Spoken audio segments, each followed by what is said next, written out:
Hello guys welcome to my under blog. तो आज आम मान्ना फटा गरमत एट जगह जब লৈছো आब्बा और मैं।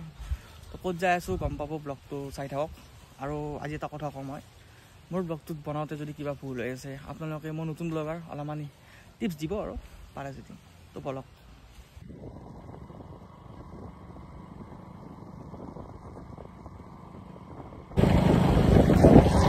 आमी जाई आसो ঠেঙুবৰীত আজি ঠেঙুবৰীত আমি মানে আহিছিলোঁ আব্বাৰ হাতখনৰ কাৰণে দেখাব ইয়াতে মানে 10 দিনৰ পিছত মাতিছিল আৰু সেইকাৰণে আজি আহিলোঁ।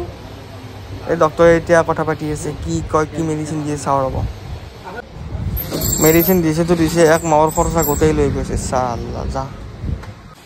ঘৰ আহি কিনে দেখা পাওঁ যে বতৰটো বহুত ধুনীয়া কৰিছে। তো আৰু এক জেগাত যাম আপোনালোকে চাই থাকক ব্লগটো। কেতিয়াবা এইবালো ঢাঙুবৰী পাৰাই বাকী আৰু মাজতে মানে গাটো বহুত বেয়া লাগি গ'ল সেইকাৰণে আৰু মই বাকী চিন নেদেখালোঁ। এতিয়া মই আৰু এক জেগাত যাই আছোঁ আৰু এক জেগাত মানে এইবাৰ মই কৈ দিওঁ গৌৰীপুৰত যাই আছোঁ মই এজনী মানুহক থ'বৰ কাৰণে। ৱেডাৰটো বহুত ধুনীয়া কৰিছে গাইজ, বহুত ধুনীয়া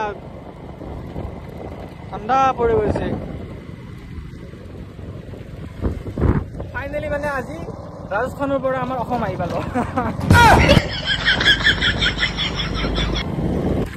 এয়া খাবৰ কাৰণে বস্তু লৈছোঁ এই সৰু সুৰা আৰু কোল্ড ড্ৰিংকছ চিপছ চকলেট চেপ। পিছফালে কোন বহি আছে চাবি নেকি? এই চাওঁ এই হ'ল গৌৰীপুৰ তিনিআলি।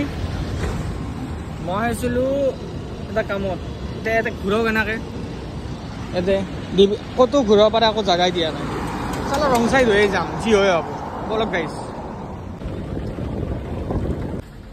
ৰং চাইডেৰে আহি আমি দোকান আহি পালোঁ। দোকানত এতিয়া সৰু সৰুকৈ অলপমান বজাৰ কৰোঁ কৰি কিনে আৰু ঘৰৰ ফালে যাওঁ আৰু ৰোম ভাইও গাইছ। ঘৰ আহি পাওঁতে ৰাতিয়ে হ'ল।